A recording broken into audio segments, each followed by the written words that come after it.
Entonces, bueno, te estoy leyendo, leo sus preguntas. ¿Ves? Por ejemplo, Marianto dice, Vignieri dice, llegaron los alienígenas. Sí, efectivamente. Es un tema interesante, les digo, ¿no? Es un tema que mucha gente se lo toma en juego, pero es un tema interesante, el de estos archivos desclasificados que un amigo mío que sigue este tema muy de cerca, que es Silvio, que debe estar por allí o ya va a llegar, él sigue ese tema hace mucho tiempo y él me dice, esos archivos son archivos viejos, viejos, eso ya se sabía, eso en la comunidad de la gente que sigue esto, bueno, es como que un refrito. Los archivos que acaba de desclasificar ahí por está José Gregorio, por cierto. Esos archivos que acaba de desclasificar el Departamento de Estado, sí, o el gobierno de los Estados Unidos en general. Esa información entiendo que es muy conocida ya por la gente que está metida en el tema de los ovnis, los UFO, todo este tema. Entonces, pareciera más bien, yo me inclino a pensar, sin caer en teoría de la conspiración ni nada de eso, de supersticiones ni nada. Por ejemplo, por ahí leía que predicciones. Entonces, alguien decía que, por ejemplo, el tema del coronavirus es una distracción frente a todo esto. Y eso es teoría de la conspiración.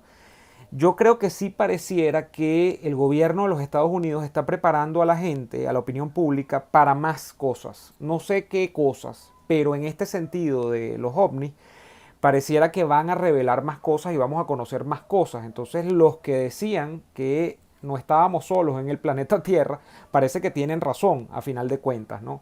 Y yo les confieso que yo a veces me quedo mirando el cielo y veo cosas raras, ¿no? O sea, raras en el sentido que parecen estrellas o cosas que están brillando, pero se mueven. Entonces, o sea, no es que yo me ponga detalladamente a ver eso, pero bueno, pero sí me deja la sospecha, me deja la duda, cómo decirles que no, sí, sí, como dicen por allí. O sea, este no es un tema que sea uno de los temas que yo domine, no es un tema incluso de interés mío, pero yo no lo niego. Hay gente que dice que eso es una loquetera, que eso no tiene sentido, que eso no existe en ninguna parte, pero yo creo que algo hay. Entonces, bueno, esa es mi opinión con respecto a eso. Yo no creo que sea un distractor frente al problema del coronavirus. Ni creo que los extraterrestres ni los alienígenas, o como quieran ustedes llamarles, son los culpables de la pandemia. No, eso tiene unas motivaciones, creo yo, domésticas acá, pero sí me parece que algo hay, ¿no? No creo que sea un distractor nada más. A ver, el plan de las antorchas. Me reservo eso porque no tengo conocimiento bien del plan de las antorchas. Efraín dice, sí, eso es para prepararnos para algo peor. Yo tengo la misma sospecha, Efraín. Saludos, bendiciones de Colombia. Háblame de los 5.000. Bueno, los 5.000 ahí están. Eso fue un tema bien complicado la semana pasada. El asunto de la noticia que se generó de la Asamblea Nacional, porque efectivamente lo que yo sé es que eso sí es verdad. Y son $5.000 por diputado. Y lo que entiendo es lo que se había dicho en la opinión pública, que ese pago se había aprobado para hacerse desde enero, es decir, con carácter retroactivo. Estamos en el mes de abril, terminándolo para comenzar mayo, y eso es así. ¿Cuál es mi opinión sobre eso? Ya yo le he dejado muy clara. Yo siento que sí, que los diputados tienen que vivir, yo siento que los diputados tienen familia, yo siento que los diputados son de carne y hueso y tienen necesidades, hacen mercado y todo lo demás, necesitan pagar transporte, a veces se podría decir que incluso necesitan pagar seguridad, porque no son, digamos, cualquier perico de los palotes que anda por ahí en la calle, eso yo lo entiendo, pero lo que a mí no me gustó, más allá de la cantidad, que sí me parece algo elevada, o sea, yo creo que no se necesitan $5.000 para vivir mensualmente en Venezuela, o sea, yo creo que eso es una exageración. Y $5.000 respondiéndole a alguien que hablaba por allí en Twitter, por ejemplo, que creo que vi un mensaje que dijo, no, esos son 4 conchas de ajo en Europa o en los Estados Unidos, es mentira.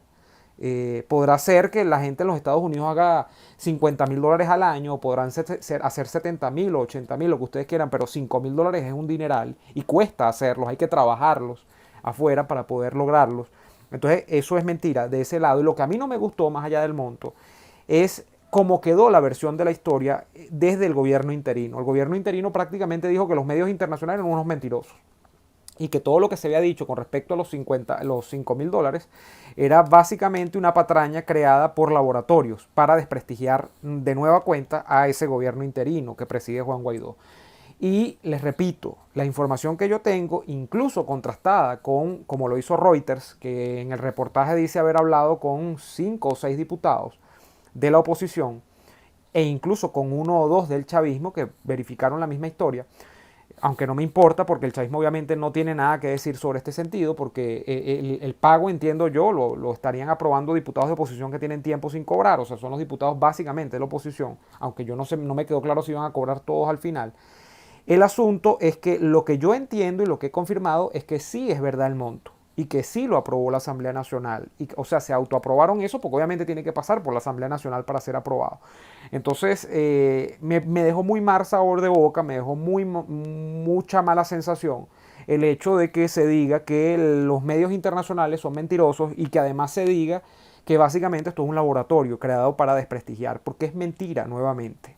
Y saben qué es lo terrible, qué es lo peor, que no es la primera mentira del gobierno interino. Ya hemos hablado en otras ocasiones de hechos que han desmentido en la realidad a la narrativa del gobierno interino, que se supone que lo primero y el bien más preciado que tiene que tener es el valor de la verdad, es decir, de la narrativa y la argumentación que se compadece con los hechos reales, es decir, no la típica politiquería donde haces una cosa por un lado y por el otro entonces lo que terminas es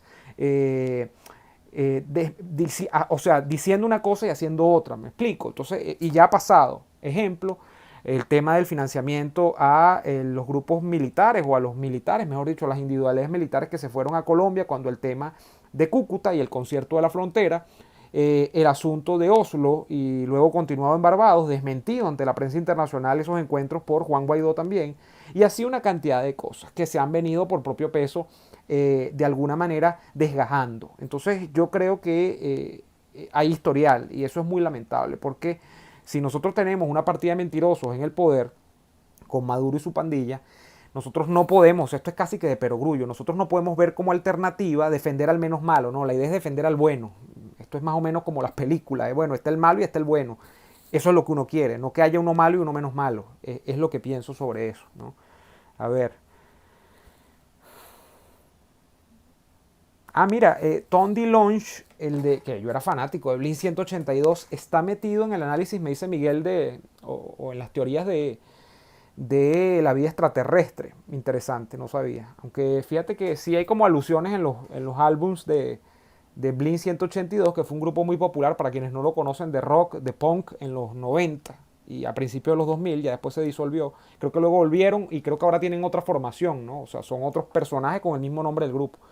Sí había como cierta alusión a marcianos y esas cosas en los álbumes de Blink.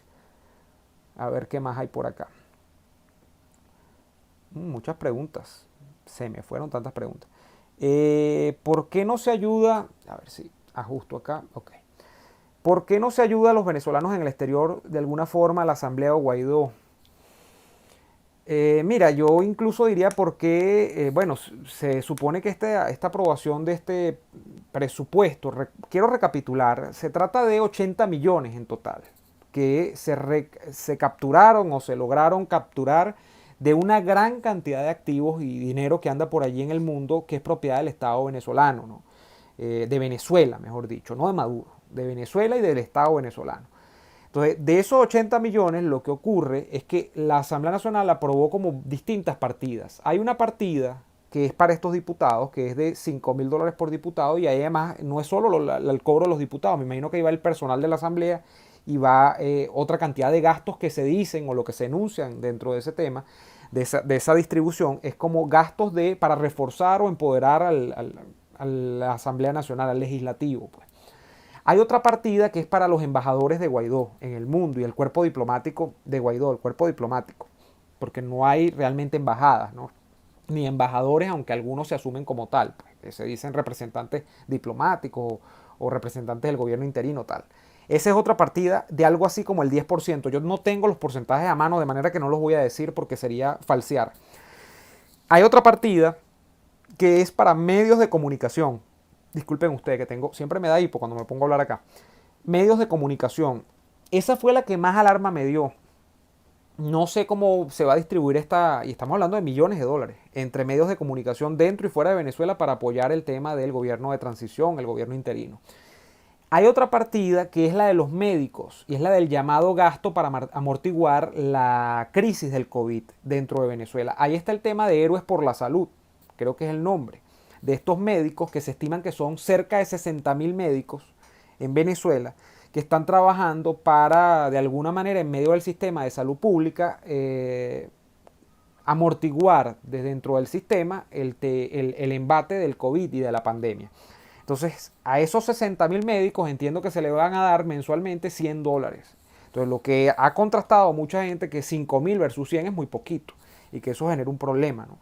Pero esas son las distintas partidas que tienen esos 80, son 80 millones en total de un mundo, de un universo que se calcula nada más y nada menos de activos y de dinero, que es más, o sea, de bienes y de dinero, que es más o menos de 11.300, 200 millones de dólares. Estamos hablando de una pelota de billete. 11.000 y algo millones de dólares que se estima tiene por allí en el exterior el Estado venezolano a disposición. Lo que pasa es que, bueno, a disposición no, lo que pasa es que de esos 11.000 se están utilizando 80 que están allí a la mano y que se lograron poner a través de los distintos mecanismos que ha adelantado el gobierno interino en disposición para esto que les acabo de contar. Eso fundamentalmente ¿de dónde viene? Del petróleo. Esos activos son en gran parte el profit o el tema de todo lo que da la ganancia del negocio en sitios como los Estados Unidos con Citgo, que como ustedes saben es una filial que tiene una especie de filial de PDVSA, no es el término, pero es una empresa que tiene acciones de capital norteamericano y tiene acciones de capital venezolano, mayoritariamente venezolano, donde hay bombas de gasolina, estaciones de servicio, además, etcétera, refinería, etcétera. Entonces, eso es de dónde se explica, esa es la explicación de dónde vienen estos activos. Es mayoritariamente el tema de Citgo, por ejemplo. A ver, la crisis de la gasolina, dice Lumay Carupe. A ver qué dice. ¿Qué opina María Corina? Dentro del esquema y la amalgama de políticos venezolanos, de dirigentes nacionales en Venezuela, yo tengo preferencia o tengo inclinación a preferir el liderazgo de María Corina Machado. Eso no hace que yo diga que todos los demás son malos. Hay algunos otros que me parecen valiosos también, pero dentro de todos a mí el liderazgo que más me gusta es el de María Corina Machado. Eso lo sabe mucha gente. Yo nunca lo he ocultado, yo nunca he dicho que yo soy absolutamente imparcial, porque aunque yo soy periodista, yo no creo ni en la imparcialidad en el periodismo. Lo que pasa es que se supone que cuando uno hace una noticia, cuando uno elabora un trabajo, un reportaje, lo que se dice es que sí, que debería ser ese reportaje para quienes hacen, por ejemplo, reporterismo, o los que trabajan solamente con el diarismo, debería ser lo más equilibrado posible. Y entra la objetividad como teoría, ¿no? Pero que yo no me dedico a eso, yo me dedico fundamentalmente a la opinión y al análisis, yo no he tenido empachos en decirlo. Yo dentro del esquema de dirigentes nacionales, yo tengo predilección, no ayer, no antes de ayer, sino hace mucho rato, por las ideas que enarbola María Corina Machado, por lo que ella representa en términos de alternativa a un estado de cosas. Sin embargo, veo que tiene muchos defectos ella y la constitución de su partido. Hay un problema, por ejemplo, de personalismo que está en todos los partidos políticos de Venezuela, desde prácticamente que existen partidos modernos en Venezuela. Ese ha sido un dilema acá. Hay un problema todavía de inocentismo, siento yo, dentro del manejo de la política pragmática de Vente y de María Corina, pero sin embargo yo, dado el momento de que toque votar, por ejemplo, por dirigentes nacionales, donde a mí me pongan a Capriles, me pongan a Leopoldo, me pongan a Guaidó, me pongan a Ramos, me pongan a Rosales, me pongan a, no sé, a Stalin, yo voto por María Corina. Esa es la forma más fácil de yo explicarlo, pues. A ver, la gasolina. Miren ustedes que me estaban preguntando por la gasolina. En Venezuela, en Caracas, que es donde yo he visto cosas, obviamente porque vivo en Caracas, se dijo hace una semana más o menos que con el tema de una placa y el terminal de la placa se iba a solucionar el problema de la gasolina. ¿Por qué? Porque fundamentalmente se iba a tomar un día de la semana para que determinados terminales de las placas echaran gasolina. Miren, les cuento que haya pasado una semana de eso y el problema va a peor. En Venezuela lo que se está viendo en las bombas de gasolina es la matraca, lo que se está viendo es el poder y el abuso de poder de los militares, que prácticamente han tomado la gasolina como ahora, porque ellos como les van dando como nichos de negocios, un nuevo nicho de negocios de ellos es contrabandear gasolina, que lo hacen prácticamente en vivo directo, porque ya no es que tienen que pasarla para Colombia, ya no es que tienen que revenderla en la frontera del Táchira con Colombia, no, ya el asunto es simplemente que llega una persona a la gasolina y entonces tal, tiene un contacto, al típico contacto, ¿no? Y te surten si pagas en dólares. Pero hasta eso lo estoy viendo difícil en estos momentos. La información que yo tengo, yo no he echado gasolina, yo tengo el carro malo hace rato, ustedes lo saben. Y si lo tuviese bueno, tampoco me aventuraría mucho. Es que el tema ahora es que tú vas a la cola y lo que está mayormente en la cola son funcionarios del régimen. O sea, no hay, la gente común y corriente se mete en una cola es a ver si la suerte le favorece y logra echar gasolina. Pero no hay ninguna certidumbre de que incluso tú yendo con tu terminal de placa que te corresponde, por ejemplo, si te termina en 9 la placa y tú tienes que ir porque te toca los lunes o los martes, no sé qué día le toca el 9, y tú vayas a surtir gasolina. Hay gente que en promedio está pasando 1 a 2 días para echar gasolina y literalmente la gente se queda 1 o 2 días haciendo algunos recambios allí o haciendo, apertrechándose con algunas cosas para poder comer en el interín, o que vaya alguien, un amigo y tal, y le lleve alguna chuchería, alguna cosa para sostener la cola, porque se tienen que quedar en la cola. Hay gente que incluso no se queda en la cola porque vive muy cerca de las zonas donde hay bombas de servicio, y entonces lo que hace es que paran el carro, lo orillan y lo dejan, porque además le ponen un número en el vidrio. Una cosa insólita. Realmente ustedes vieran el panorama, los que están fuera de Venezuela, y pensarían que se trata más o menos de Cuba, y en el fondo creo que se trata más o menos es de eso, una imitación más o menos de las cosas que se ven en Cuba, colas interminables para todo. Y esas colas, por cierto, ya ahora no se van a limitar solo a la gasolina. Yo veo más que evidente que a la vuelta de la esquina van a volver las colas con todo este tema del control de precios sobre rubros esenciales de la alimentación, de la canasta alimentaria del venezolano.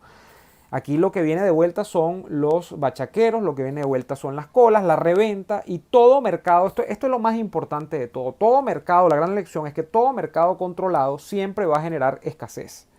Porque cuando usted le da la oportunidad a un burócrata, a un funcionario, de que él sea el que dice quién se lleva el servicio o no, quién se come la comida o no, qué marca elige la persona cuando va a comprar en un automercado, esa discrecionalidad lo que va a hacer es que ese funcionario tienda y propenda a la corrupción. Lo que él va a hacer es que él va a procurar utilizar ese poder para ese bien que está de alguna manera escaso, porque usted lo tiene a precios que no se corresponden con lo que valen realmente los productos.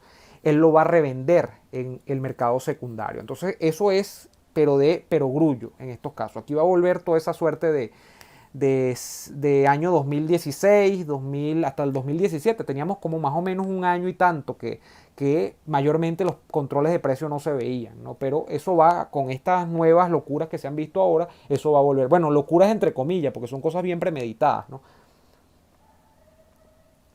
A ver.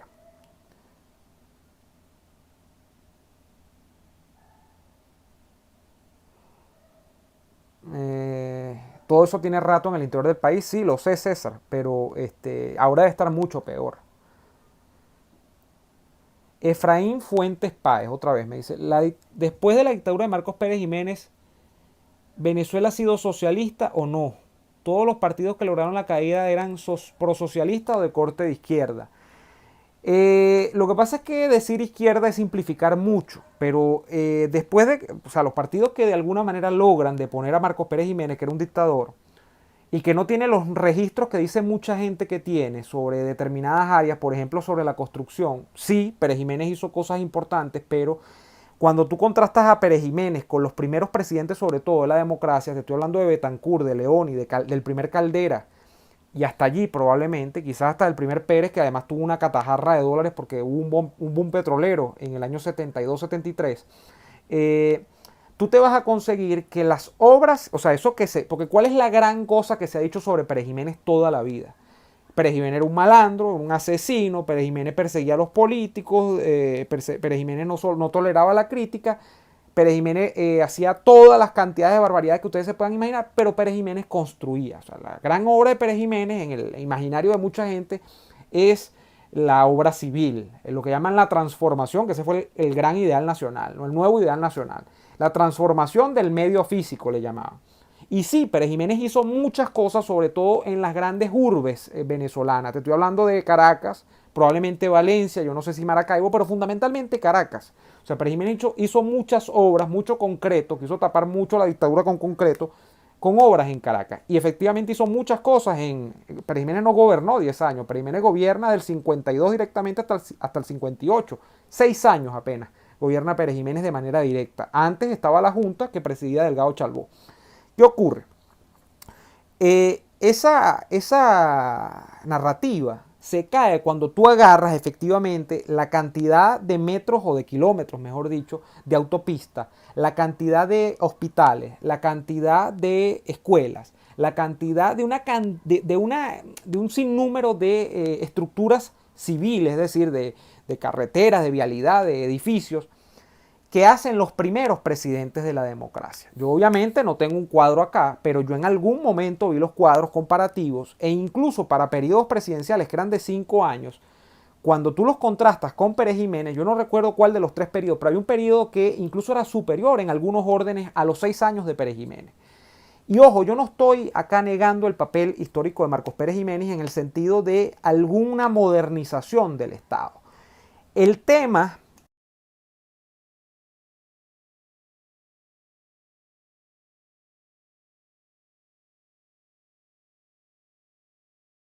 Les decía, Pérez Jiménez hizo algunas cosas importantes en materia de infraestructura, efectivamente, en los 6 años que gobernó.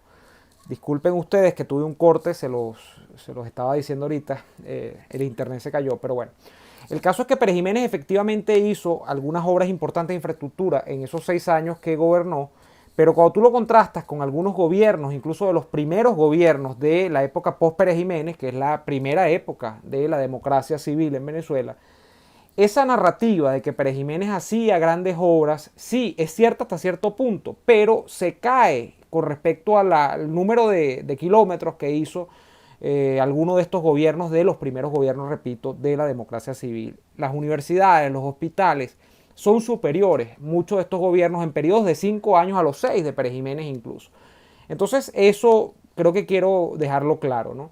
Lo segundo es que efectivamente el tema de los partidos políticos modernos en Venezuela están fuertemente asociados. Yo no diría, bueno, sí hay una gran concepción de izquierda, ¿no? Sé que los podría englobar a todos. Ahora, decir que Venezuela, después de Pérez Jiménez, ha vivido bajo el socialismo, no tiene ningún sentido. En Venezuela sí, hubo un manejo, por ejemplo, intervencionista del Estado en la economía, desde que cayó Pérez Jiménez y con Pérez Jiménez también dentro del poder, porque Pérez Jiménez no era ningún liberal económico. Eso es lo que no saben estos apologistas de Marcos Pérez Jiménez. Pérez Jiménez era intervencionista, igual que fueron intervencionistas los gobiernos de Betancur, de Leoni, de Caldera, de Carlos Andrés Pérez I, de Lucinchi sobre todo, de Luis Herrera Campins, y eso viene a cambiar un poco con Carlos Andrés Pérez II en el año 89, cuando arranca su segundo gobierno, ¿no? Intervencionistas han sido todos, desde que básicamente, y este es el gran problema de la política venezolana y de cómo se hace política en Venezuela, desde que existió el petróleo como el gran negocio nacional. ¿Qué era Pérez Jiménez? Un dictador, un perseguidor, un tipo que además estaba inserto, para entenderlo hay que entender, o sea, Pérez Jiménez no es ninguna rara avis dentro del mundo latinoamericano cuando aparece. Era el típico dictador latinoamericano apoyado por los Estados Unidos hasta que quisieron, porque luego, pocos días antes de que Pérez Jiménez caiga, Estados Unidos, bueno, pocos días no, ya Pérez Jiménez había comenzado a tener problemas, pero los Estados Unidos dan cuenta o dan el aval para que se produzca la situación que se produce en Venezuela, que es el abandono de la Fuerza Armada y el retiro de su respaldo al gobierno de Marcos Pérez Jiménez, ¿no? Entonces, sí, no es solamente que es que los que vinieron después eran socialistas o tenían ideas de izquierda. Sí, la mayoría de los partidos, AD, COPEI, todos tenían el tema de alguna manera de la primacía del colectivo sobre el individuo. Entonces sí, son ideologías colectivistas, si es que ustedes lo quieren ver así.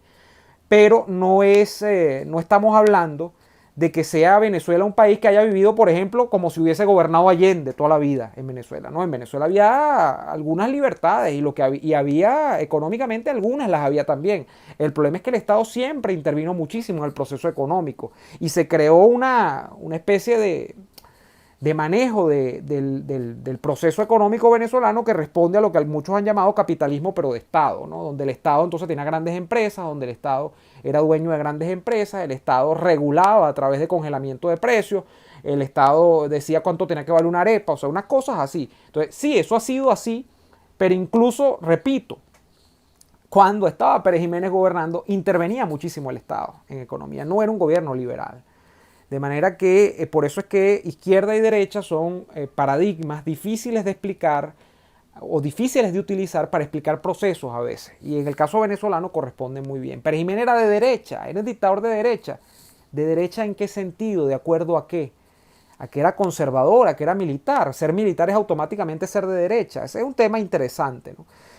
Yo creo que con eso más o menos redondeo la idea. Y sí, los partidos políticos, más allá de Pérez Jiménez, y más allá de pequeñas expresiones o más allá de cualquier experimento pequeño que se haya hecho después de que cae Pérez Jiménez, son partidos en su mayoría, yo no diría de izquierda, sino que son partidos que lo que ponen en primacía es el colectivo y además el asunto de la repartición de la renta. Son todos partidos que lo que dicen es que hay que trabajarla, o sea, agarrar la renta petrolera y distribuirla, redistribuirla.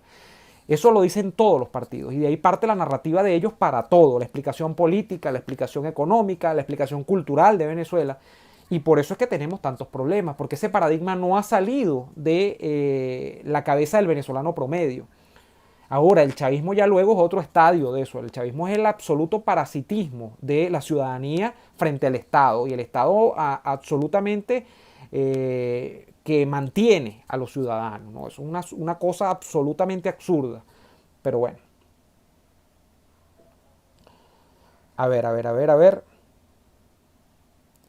El declive de Luijo Barreto. El declive vino a partir del punto fijismo. ¿Qué declive? Con Pérez Jiménez Venezuela no estaba muy bien tampoco, déjenme decirles.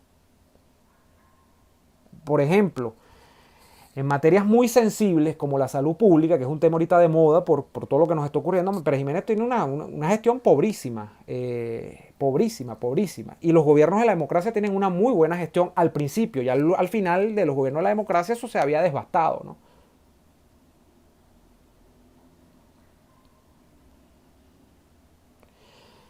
Barros dice, yo creo que es peor este sistema que la dictadura de Pérez Jiménez. No lo sabremos nunca porque yo no viví la dictadura de Pérez Jiménez, pero evidentemente en la dictadura de Pérez Jiménez no había este es un gobierno que tiene inspiración comunista, ¿no? Y eso sí es muy claro para mí. Y es un gobierno que ha acabado con la propiedad privada absolutamente. Y para mí eso es muy atentatorio de lo mínimo dentro de un país, la propiedad privada, el respeto al individuo. Entonces, si me tocan a compararlo históricamente, por supuesto que diría que estamos absolutamente peor, pero es que estamos absolutamente peor con respecto a cualquier gobierno, no solamente con el de Pérez Jiménez, ¿no?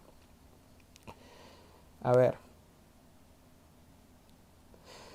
Pérez Jiménez era un hombre solitario que solo quería amor. A Pérez Jiménez le encantaban los carros de carreras, además. Hay unas fotos por ahí muy comprometedoras y le gustaban las chamitas también. Pérez Jiménez iba a la Horchila y hay unas fotos por allí que creo que lo muestran a él en un carro casi que manejando en la orilla de la Horchila, la playa. ¿No? Y lo que entiendo es que era muy fanático de los carros de carrera. Saludos a la gente de Chile, que me están... Foto Sonia Pérez también. A ver... Saludos, mi respeto, gracias a Pedro, pianista. El que no llames a tus seguidores neomarxista me ofende. Neomarxista, Guillo. Hermes, a tu criterio, ¿qué pasará en el corto tiempo en Venezuela? Bueno, que el problema de la gasolina, por ejemplo, si de eso estábamos hablando, ese problema no se va a resolver en lo inmediato. Y como yo he diagnosticado, creo, que el régimen, por ejemplo, va a tratar de resolverlo con el tema de los precios de la gasolina. Ese precio sí lo van a soltar un poco. Va a aumentar el precio del combustible. Y así van a tratar de desestimular la demanda. A ver. ¿Qué más me dicen por acá? ¿Y qué va a pasar? Bueno, yo no veo todavía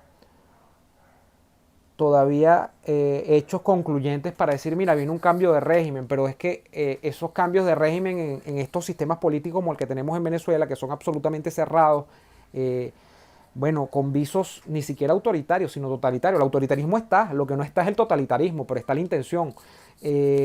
Los cambios se producen así, o sea, uno no puede predecirlos. Y son cambios que no tienen nada que ver con una mesa de negociación, ni una convocatoria de elecciones, a eso, ¿no? Ustedes saben cuál es mi diagnóstico sobre eso, ¿no?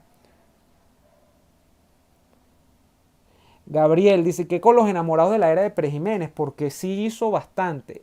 Ya he hablado de los logros, de cuál ha sido la narrativa que acompaña esta idea de Pérez Jiménez como el gran constructor de Venezuela, y que hizo todo en Venezuela, lo cual es falso. Lo que yo no entiendo es bueno, sí lo entiendo en alguna medida, es porque hay como un rebrote, ¿no? Una nueva burbuja de una cosa que, bueno, la voy a bautizar como perejimenismo. Y es que la gente cree que por oponerse a Chávez, entonces el péndulo allí es Marcos Pérez Jiménez. Y les digo que no, hay péndulos más grandes. ¿Qué péndulos más grandes? Ideológicamente, Carlos Rangel. Para mí es más fuerte y más concluyente que Pérez Jiménez en cuanto a ideas contrarias a lo que representa el chavismo. ¿Qué péndulos más grandes? Bueno, Renio Tolina podría ser uno. Lo que pasa es que Renio Tolina no tiene como un pensamiento político muy estructurado, ¿no? Y no estoy ofendiendo, estoy hablando de cosas que quedaron por escrito, de desarrollos teóricos, que eso es lo que uno entiende por pensamiento político, pero posiciones, Renio Tolina tiene unas posiciones muy antagónicas a esto: la defensa de la propiedad privada, la no intervención del Estado, en los derechos del individuo, etcétera, etcétera, etcétera. O sea, lo que hace generalmente un hombre de derecha en economía. Lo que pasa es que Renio Tolina era un conservador, además, no era un liberal estricto en el término, pero esos son dos referentes que son más antagónicos que dentro de Venezuela que Pérez Jiménez a Chávez. Pérez Jiménez, para empezar, era militar, ¿no? Yo no estoy diciendo que son el mismo tipo de militar. Pérez Jiménez sí era anticomunista, pero Pérez Jiménez, repito, económicamente no es un tipo que a mí me llame la atención. Políticamente menos, ¿no? Pero económicamente yo no enarbolo ninguna práctica que haya hecho. Pérez Jiménez no era un hombre que manejara la economía con criterios liberales. Era igual de rentista, como fueron rentistas los gobiernos que vinieron después de él. Eso hay gente que no lo entiende. La gente cree que cuando Pérez Jiménez el petróleo era un asunto que no, que sí, él dejaba que el petróleo estuviese allí, pero además propiciaba a la empresa privada. No hay mayores desarrollos económicos desde el punto de vista liberal durante el gobierno de Pérez Jiménez. O sea, era un hombre que creía en el Estado fuerte, igual que creyeron los que vinieron después y los que estaban antes de él también, empezando por Gómez, ¿no? Que es el que de alguna manera da asiento a la primera gran estructura del Estado venezolano. Entonces, eso para quienes tienen la pregunta. Saludos a Alba desde Tampa. La cuarentena es una gran incógnita cuándo va a terminar, ¿no? J. Rodríguez. Yo diría que ya se podría pensar en ir relajándola, ¿no? Pero ahí es donde entra el tema de que a Maduro le conviene este estado de cosas. El país está absolutamente paralizado. Y no solamente económicamente, políticamente está paralizado. Por supuesto, hay malestar, se han producido saqueos, se han producido brotes de disturbios por aquí, por allá, sobre todo en el interior del país. En Oriente he visto algunas cosas, Falcón, he visto algunas cosas en Sucre, he visto algunas cosas en Monagas, en el estado de Anzoátegui.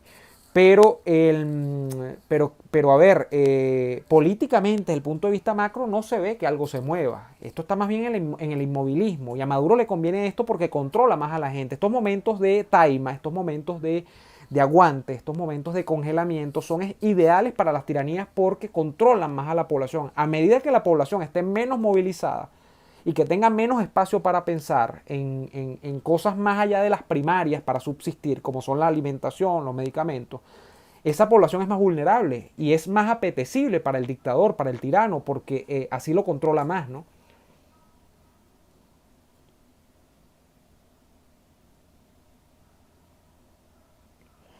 Hola Neomar, ¿conoces la historia de la participación de Pérez Jiménez en la salida del patrón oro en Venezuela y las tensiones con Hernán Pérez Dupuy?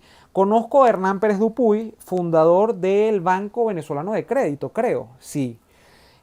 Un liberal de los primeros, de los primeritos, antes que Carlos Rangel, está Pérez Dupuy. Es una obra que tengo pendiente, de hecho tengo un libro original, quizás de los más viejos de mi biblioteca, un libro de la década de los 50, creo, del 52, quizás hasta antes, puede ser de finales de los 40. Original, la edición original de uno, creo que es el libro más famoso de Pérez Dupuy, pero no lo he leído. Es una colección, una recopilación de sus artículos, porque era un hombre que escribía mucho en prensa. Y en prensa él tenía una columna donde él desarrollaba planteamientos, un tipo propositor, ¿no? Un tipo que se dedicaba a crear teoría, ¿sí? Planteamientos teóricos del manejo de la economía del país. Y no lo he leído, lo revisé, lo he ojeado por encima, pero sé que es uno de esos hombres que defendía el liberalismo clásico en Venezuela. Y eso tiene que ver con lo del patrón oro, que no conozco esa polémica con Pérez Jiménez, pero debe venir por allí, por los planteamientos liberales de Pérez Dupuy, frente a un hombre no liberal como es Pérez Jiménez, ¿no? Entonces, bueno. Bope Leal, las mejores obras o construcciones de la época de Pérez Jiménez. Hay buenas de la época de Pérez Jiménez y hay buenas de la democracia, que de hecho todo lo que tú ves del país, lo que está todavía construido, Chávez no hizo nada. Lo que está en pie lo hizo la democracia y una pequeña parte también la hizo Pérez Jiménez, porque recuerden, Pérez Jiménez gobernó 6 años nada más, versus 40 años es una brecha grande, ¿no? Pero en ambos periodos se construyó muchísimo en Venezuela.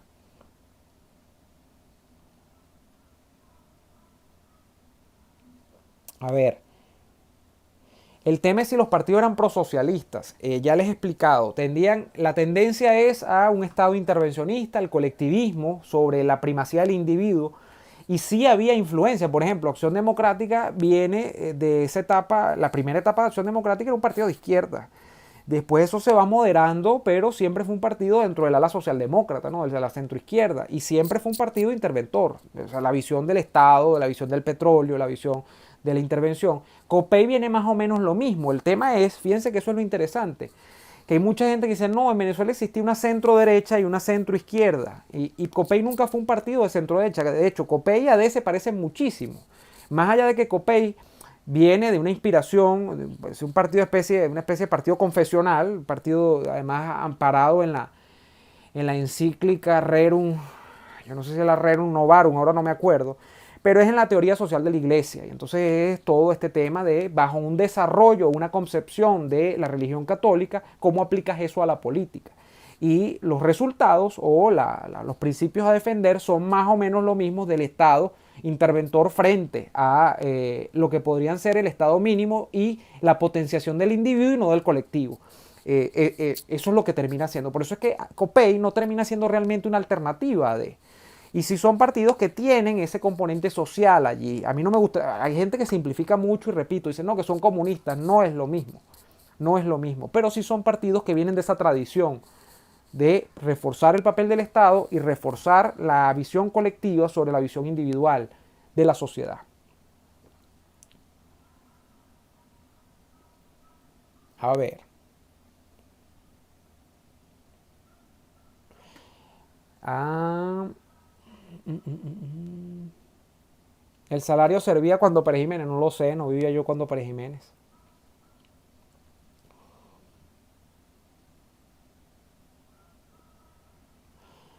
Carlos Millán, a pesar de ser rentista, en los gobiernos civiles hubo un manejo de PDVSA como una empresa privada y tuvo éxito internacional. PDVSA llegó a ser, creo yo, la segunda o tercera empresa petrolera del mundo. Del mundo. Y de acuerdo a los criterios que tenía PDVSA para la promoción de su personal, de sus equipos de gerentes, de sus equipos de trabajadores, de una burocracia bien organizada, se podría decir que sí funcionaba de acuerdo a esquemas privados, de empresa privada. Ojo, no es que era una empresa privada, PDVSA era una empresa del Estado venezolano. PDVSA se crea a raíz de que, como ustedes saben, se nacionaliza el petróleo en el año 75 o 76, siempre lo confundo con la del hierro, creo que es el 75. Y además el primer director, el primer presidente de PDVSA es el general Rabar, ¿no? Y el general Rabar no era DECO, era un tipo esencialmente conocedor del negocio petrolero y un gerente. Y llega a ser presidente de PDVSA básicamente creo que como 10 o 12 años. El primer presidente de PDVSA desde el punto de vista partidista que se nombra, creo que lo nombra, oye, ahora se me va la memoria, pero yo no sé si fue Lucinchi, no recuerdo bien.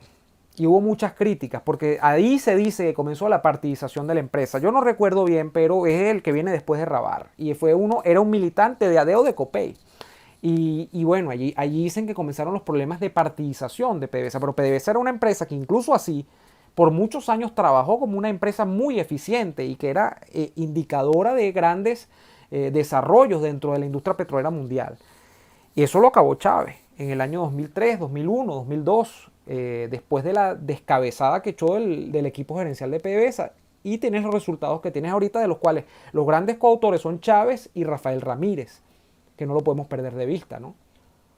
Pero PDVSA era una empresa del Estado. Lo que pasa es que una cosa es cómo funciona y otra cosa es si es privada o no es privada. El petróleo antes de PDVSA se lo distribuían compañías petroleras. Mi mamá trabajó en una, incluso creo que eso fue su primer trabajo. Ese cuento yo lo he echado varias veces. Era una petrolera que trabajando 2 años, creo que mi mamá le dio una liquidación, que se compró su primer carro. O uno, sí, creo que fue el primero o el segundo, no sé, de contado. Le pagaron muy bien. Un Ford Zephyr de agencia, años 78, 79, no sé. Otros cuentos. Pero el hecho es que PDVSA, aunque era del Estado, tenía criterios de eficiencia propios de una empresa privada. Había lo que se llamaba la meritocracia. La meritocracia era un esquema donde ascendía el que sabía, el que tenía conocimiento, no el que era deco o el que era copellano.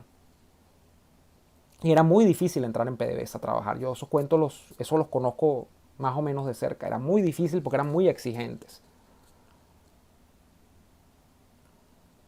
Ángel Vázquez, saludos de Naguanagua. A ver. Gabriel, hay reportes de Familia Metro que hay 3 trenes funcionando. Bueno, el metro es una calamidad terrible. Pareciera que la pandemia le cayó perfecto para medio continuar funcionando. Sí, porque además aligeran las cargas de usuarios en todos estos días, ¿no? Pero el metro está absolutamente devastado. La última vez que me monté fue hace poco, antes del coronavirus. Fue hace muy poco. Y fue terrible. Te puedes echar 2 horas, te podías echar 2 horas fácilmente, 3 horas te podías echar en el metro. Si ibas de un punto muy lejos a otro, porque habían paradas, o sea, si tenías que tomar transferencias, era muy, muy, muy, muy malo, muy malo. A ver. Con la cuarentena se divide la ciudad en guetos, y esto también es cierto, sí. Zonas, ¿no? La gente se aísla muchísimo en su zona, su urbanización, su cuadra, donde nada más que puede ir a comprar la comida, y si tiene una farmacia, bueno, una bendición, y pueden ir a comprar medicamentos si la farmacia abre, y la comida por horarios, ¿no? Sí, por supuesto que contribuye mucho al aislamiento. A ver, ¿qué político admiras actualmente a nivel internacional? Qué buena pregunta. Qué buena pregunta, me puso a pensar. Si les digo a Trump, muchos me van a fusilar. Trump me parece un tipo interesante, tiene errores, pero es un tipo interesante. Tiene muchos errores, pero es interesante. Yo no es que sea mi referente, pero es un tipo que me parece que merece ser estudiado. A ver, ¿quién más? Merkel. Angela Merkel. Ya, con eso le di la respuesta. De ejemplo, de Europa, me parece una líder extraordinaria. Lástima que haya tenido que prolongarse tanto en el tiempo su liderazgo. O sea, a mí no me gustan estos tipos que se quedan en el poder, o estas mujeres que se quedan en el poder por años y años y años. Pero Merkel, bueno, que se parece mucho a la Thatcher en algunas cosas, incluso en el carácter y eso.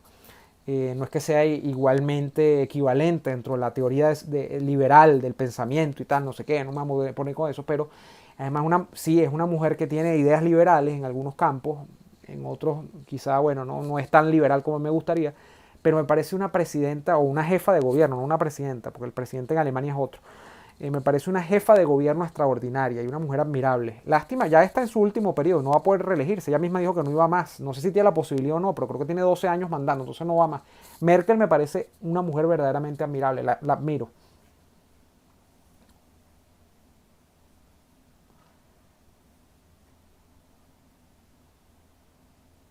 Darío Rizo, Marcos Pérez Jiménez solo hizo obras de concreto en la capital. El interior del país todo era miseria. Eso es más o menos lo que uno consigue cuando uno revisa bien el tema de las obras. Yo le pido que revisen y no se queden con los mitos. Martín Rafael, hola Neomar, ¿estarías de acuerdo con un proceso de diálogo y negociación? No, porque no le veo resultados. Si fuese a dar resultados, sí. Pero como no veo que pueda dar resultados, porque básicamente Maduro no va a ceder nada. ¿Y por qué no? Que tú eres muy pesimista. No, es que no hay una estructura. O sea, díganme ustedes cuál es la estructura que le permita a uno pensar que el tipo va a hacer algo en una mesa de diálogo que ya no haya hecho antes en el pasado. O sea, ha tenido la oportunidad 1000 veces y no ha podido. Que han cambiado factores estructurales, sí. No tiene financiamiento como tenía antes, sí. Tiene un país que podría estar sometido a un cataclismo social por el tema de la pandemia. No sé. Tiene control policial de la gente, militar. ¿Tienen los militares de su lado? Hasta ahora parece que sí. Entonces, él se apalanca en eso, él no se apalanca en otras cosas. O sea, el país al final de cuentas no importa. Y eso es lo que yo siempre digo cuando se habla de las negociaciones, este tipo de cosas, ¿no? Que siento que hay mucha gente que le arrienda mucha ganancia y es porque terminan analizando a Maduro como si realmente él se va a sentar a negociar en la mesa en función de que el país esté mejor. No, él va a negociar en la mesa en función de la lógica de preservación del poder. Esa lógica es de si yo tengo cañones o no tengo cañones. ¿Tiene cañones todavía? Sí tiene. Entonces, ¿cómo hacemos? Yo creo que ir a esas instancias es ir a perder. Me da a mí la impresión. ¿Qué es más? Fíjense ustedes, qué es más ganancioso? ¿Qué es mejor en un escenario de negociación?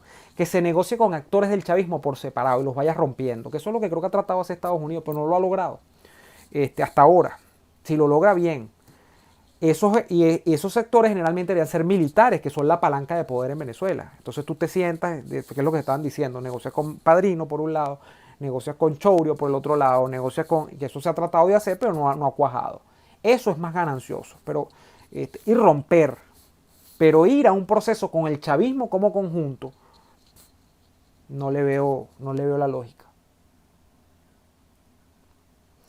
Carlos Millán me dice, por ejemplo, en Chile la democracia cristiana es de izquierda. Sí, efectivamente. De hecho, es tan de izquierda que está dentro de la concertación, ¿no? Y la concertación tiende a ser una amalgama de partidos de centro, centro-izquierda. Eso es la concertación. Donde está el partido de Bachelet, que es el partido socialista. La democracia cristiana ha tenido como emblemas en Chile a Frei, por ejemplo, pero no es... Y ahí está la diferencia con Alemania y la CDU, ¿no? En Alemania, o la DSU, ahora se me olvidó el nombre. El partido de la Merkel, ¿no? Que es la democracia cristiana alemana. Es una democracia cristiana con un discurso más hacia el liberalismo, hacia el mercado. Es un discurso más tirado, si ustedes lo quieren ver, hacia la derecha. No es una democracia cristiana como la chilena, que es una democracia cristiana más encapsulada en la doctrina social de la iglesia y todo este. Es otra cosa, la de Alemania. Habría que explicar por qué, bueno. Les confieso que tendría que sentarme a detallar diferencia por diferencia, ¿no? Ver qué tenemos por acá. Ya vamos a ir despidiendo porque ya se nos está acabando el tiempo.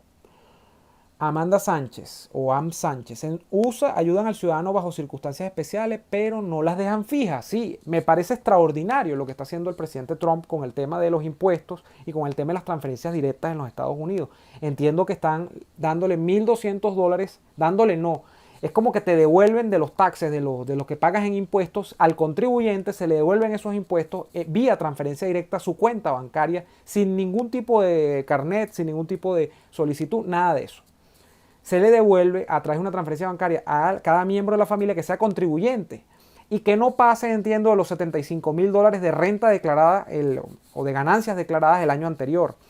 Porque es lógico, o sea, es una cosa donde estamos en medio de un proceso muy complejo que incluso para administraciones que favorecen el mercado, que tienen como Dios al mercado, que yo lo veo muy bien, porque sí, el mercado soluciona muchas cosas, no puede el mercado funcionar en medio de una coyuntura como esta. Y tú no puedes dejar morir a la gente de hambre. Tú no puedes dejar morir a la gente de precariedad. Entonces, eso no hace a Trump ni populista, ni socialista, ni lo hace nada. Lo hace un hombre con una política pública dirigida, además. Está tan dirigida que está seccionada entre los que tienen menos ingresos en los Estados Unidos. Porque una persona que se supone que gana más de $75.000 los declara al año anterior, puede pensar uno que tiene ahorros para hacerle frente a la vida, frente a lo que ha significado toda esta pandemia y el cautiverio y la cuarentena y toda esta cosa.